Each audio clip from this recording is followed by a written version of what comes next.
Students, तो आज हम लेके आपके लिए part second chapter 6 this is Jodie's phone, जो हमने नहीं पढ़ा था फर्स्ट पार्ट में।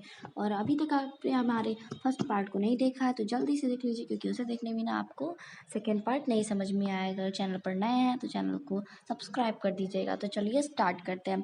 Jodie's give himself over to thoughts of the phone, they pass the abundant clearing. और जॉडी जब से वो घोड़े पे बैठे रहते हैं तब तक जॉडी के मन से वो फ़ोन की बातें नहीं निकलती हैं। वो उसे अपने दिमाग में लिए चलता है। और वो और मिलविल दोनों साफ जगह से गुजरते हुए जा रहे थे। He said, cut to the north Millwheel, it was up here the Pa got the bitten by the snake and killed the doe and I saw the fawn। मतलब वो जॉडी कहता है कि यहाँ से तुम नॉर्थ की तरफ मुड़ लो। Millwheel, it was up here, मतलब जहाँ पर, और जहाँ जॉडी को वो जगह याद थी जहाँ पर उसके फादर ने उस डो को मारा था अपने पॉइजन को निकालने के लिए, और जहाँ पर रैटल स्नेक ने जॉडी के फादर को काटा था, और उसे पता था कि फोन इधर ही होगा।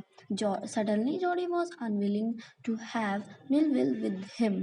लेकिन अचानक से जॉडी के मन में एक ख्याल आता है कि वो मिलविल को वहाँ नहीं लेकर जाएगा, क्योंकि अगर उसे फ़ोन नहीं मिला, मरा हुआ मिला, या फिर उसे फ़ोन वहाँ नहीं मिला, तो उसके निराश चेहरे को वो मिलविल देखकर निराश ना हो, तो इसलिए वो उसको वहाँ नहीं लेके जाता था। और दूसरी बात भी ये थी कि अगर उसे फ़ोन मिल भी गया तो वह उस प्यारे से दिन को अपने किसी और के साथ शेयर नहीं करना चाहता था। He said, it's not far now, but the scrub is very thick for a horse and I can make it on foot। उसे वहाँ रोकने के लिए जॉडी उससे कहता है कि आगे घोड़े को ले जाना दिक्कत होगा, क्योंकि आगे बहुत ही मोटा और घनी झाड़ियाँ हैं। तो अगर हम उसको लेके जाएंगे, उसका पैर घोड़े का जो पैर था वो वहीं फंस जाएगा। But I am afeared to leave you boy, suppose you got lost और got bitten by the snake too. और वो कहता है कि मैं तुम्हें अकेला नहीं छोड़ सकता, कहीं तुम भी कहीं खो ना जाओ और तुम्हें वो स्नेक काट ना ले। I will take care. तो जॉडी कहता है कि मैं अपना ख्याल रख सकता हूँ। It might take me a long time to find the phone, if he was wandered leave me off right here. तो कहता है कि कहीं मुझे उस फोन को ढूंढने में बहुत समय न लग जाए, तो मैं ही रहूँगा, तुम जाओ। And I all right but you take it is easy now, you know north here and east. तो कहता है ठीक है मैं जा रहा हूँ, लेकिन तुम्हें यही अपना ख्याल रखना पड़ेगा। और क्या तुम्हें पता है कि नॉर्थ किधर है और ईस्ट किधर है? तो इशारे से बताता है देयर एंड देयर, ईस्ट इधर है और नॉर्थ उधर है। That toll pine makes a bearing so long. तो जो जॉडी कहता है, वो कहता है कि मैं पाइन, जो लंबे लंबे पेड़ होते हैं, उस पाइन की मदद से मैं हर डायरेक्शन को पहचान सकता हूँ। So long Millwheel I am obliged. तो कहता है कि तो जो मिलविल रहता है वो कहते हैं कि कितने लंबे पेड़ हैं, बहुत so long. He waited for the sound of the hooves to end then cut to right.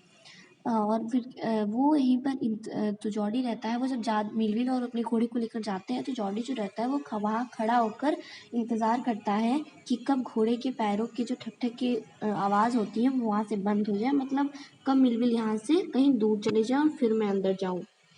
तो जैसे ही वो सब चले जाते हैं, घोड़ों के पैरों की आवाज़ें बंद हो जाती हैं, तो जो जॉडी रहता है वो वहाँ से राइट की तरफ मुड़ जाता है। The scrub was still only his own cackling to strings sounded across the silence. और जब वो जॉडी वहाँ से जाता रहता है तो जो सूखे सूखे पेड़, लकड़ियाँ, पत्तियाँ होती है वो उसके पैरों के नीचे दबती हैं, तो वो मतलब क्रैकिंग, जैसे क्रैक होता है तो उस तरीके से आवाज़ आती है और सब कुछ सन्नाटा होता है। He wondered for an instant if he had mistaken his direction। तो जॉडी के दिमाग में ख्याल आता है कि कहीं मैं डायरेक्शन तो नहीं भटक गया। Then a buzzard rose in front of him and flapped into the air। He came into the clearing under the oaks। और फिर जैसे ही वो सोचता रहता है, तुरंत उसके सामने एक बजार्ड आती, मतलब एक चील बड़ी सी आकर उड़ जाती है और जॉडी डर जाता है। He came into the clearing under the Woakes.